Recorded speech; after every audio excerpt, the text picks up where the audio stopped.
When Chamberlain asked you earlier that have you seen or heard complaints, you couldn't answer in the affirmative. I said we get complaints. Then we do get complaints. Can you tell us some of the complaints that you get? I answered in the affirmative, explaining to you. That's why I took my time explaining to you that so long as you have remnant of the old order, there are things we... No. I'm asking now because I know that then he made the statement like 3 or 4 times and I didn't hear a yes. But about the complaints, about the crazy billings. Yes. And I'm saying that that the solution is for you to meter the country on one hand. Hold on, the solution on the other hand is for where estimated billing remains until you meter. For you to have a scientific, predictable way of estimated billing. Just hold on a second. Yeah. I'm asking from the answer yes. What are some of the complaints that you get?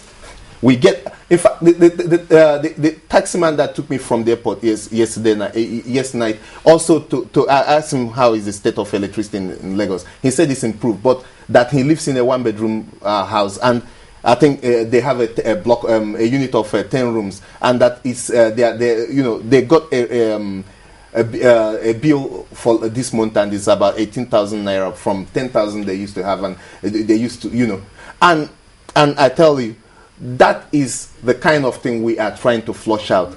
We do receive these complaints. I do see them. Well, 3 months on is enough for you to flush it out, because I still want to go back to the archives. It is not enough. If you know how let's give you a quote from the former minister, Bath Niger, quote. He says, the new tariff rate will allow this class, that is the R1, to pay at 4 naira per kilowatt. 3 regions will be involved in the payment for power supply.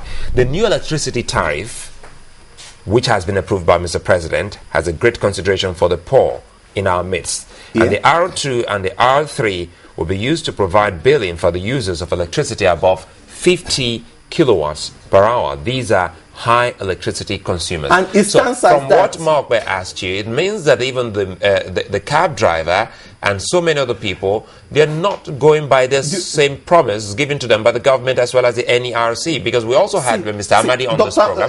When Dr. Amadi came, he also promised the same thing in line with what the former minister said. These things serious. Look, no one has been taken off in a community as big, as huge as a co-distribution, and we don't have anyone on R1. It means that the commission hasn't done anything. Look, Dr. Amadi these things worry him, bother him.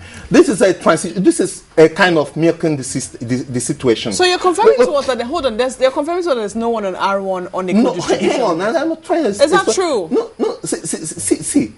We have the answer R1. Is yes or no? Is that true? There are people on R1 for sure. Or in a co-distribution zone. That statement by the ex-minister is factual, and it is in practice. Recently, we sent in the EFCC to investigate. I need to get this one first. Sir, just one minute. Sorry? He says there's no one on R1 in a co-distribution zone. Can you confirm that to us? It cannot be. There are always R1, R2. Everybody is classed appropriately. We've been lecturing educating the distribution companies, the CEOs and their staff on how to classify. This is a reclassifying issue. We further expanded the classes. The statement is the methodology. The MITO is owned by NERC. NERC is mandated to regulate tariffs, to determine tariffs. So this whole thing falls under our remit, and we are taking full responsibility. What I'm explaining to you is the externalities involved in this thing. You put out your rules, and how they are implemented now becomes another issue. The thing is we're running out of time. Just hold on. We'd like to put in some questions that people are asking, so you respond directly to them. We're not accusing you personally of anything. We're trying to point out the challenges that people are facing to help NERC and the authorities do their job better. Yeah. So if you let us get the questions in and get specific responses, people will know what to do, and so that they'll not be shortchanged. Yeah. Now we've put across so many questions. You've received complaints, correct me if I'm wrong, you say, about people receiving crazy billing system. Now, if somebody receives it, for instance, now, Oladipo Ayemi says he received the bill from 1,200 to 7,000 naira, and then that should not be. Yeah, of course, but he cannot go from, if he happens to be in Ojodo or Ikeja, Is he supposed to look for the zonal office and go and sort this problem out? He should go to the customer complaint unit of his distribution company to show them that. Then but sometimes that, they have that to never works. It works. No, look at this. We are making sure if he does, then he should get to NERC. We're on Twitter, we're on Facebook, and we have our email address. Look at this one. If Uriah says, before he got his prepaid meter, people his should crazy know how bill. to see. No, let me finish the question so you respond to it. Yeah. He said before he got his prepaid meter, his crazy bill in 3 months ran up to 100,000 naira. And then he wrote dozens of letters to that same area, the customers, the business development managers. If they are blockading him from seeking redress, because this is an issue in Nigeria, and it's not. It's a cross-sectoral issue. It's not a next. How does NERC? How does NERC? People have been cut off from seeking redress because we put in appropriate redress mechanisms. We've asked in many instances, we've written back to distribution companies to pay back people. We wrote back to, we told Ikeja Disco specifically at some point. I was aware of the letter. Did they pay back? Yeah, of course they have to pay back, and they have us, to. Yes, evidence in an estate around somewhere. It's a popular estate somewhere. I think they misclassified people. Sometimes it could be innocently because trying to stratify which class of consumer belongs to where could be the lines could be blurred a little, and they could have this kind of teething issues, but it would clear out. People should have, and some of these things people should also have patience, but people should have belief in the redress. When they are indebted to NEPA or PHCN or what name or NERC, and the monies, the bills keeps coming, and they should be patient.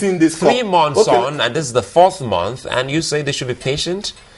I did not say patience. Has your commission made a mistake? If you say you have made a mistake and you tell the Nigerian people we're sorry about this crazy billing, especially because I still go back to a co-distribution. There's no one on a co-distribution on R1. And they're not all rich people. I'll be very surprised if that is the case. That's where you have Lagos Island. And we'll investigate. As soon as I go back, I'll take That's where you have Obalende. I'll take a note of this and we'll look into I'll be very surprised if that is the case.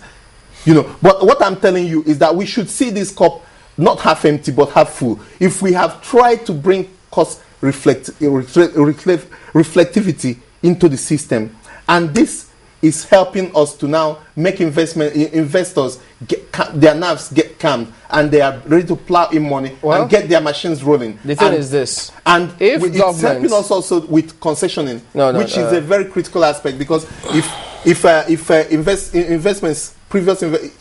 government investments are diverged and people come in, investors with world-class experiences coming, then we will expect an up in electricity services. See, Dr. Okoro, now, if we just a minute. We expanded in quest to enable. You're not responding to questions that people want answered. So just hold on. We'll go less than a minute on this one. Just a minute. I'm answering these questions. I'm telling you that these estimated billings are going to, these issues are going to, this controversy is going to keep being until people understand that there's a scientific method for them. They should ask, they should seek their redress. The customer, I'm very surprised that they are being blocked from seeking redress. And we're going to look because you won't let the questions be put across, so you'll know what challenges there are. But these are the questions I'm dealing with. Okay, but we're out of time now, though. But the thing you should leave with, if at all there's any, is that if government doesn't work out a way to get direct feedback from the consumers themselves,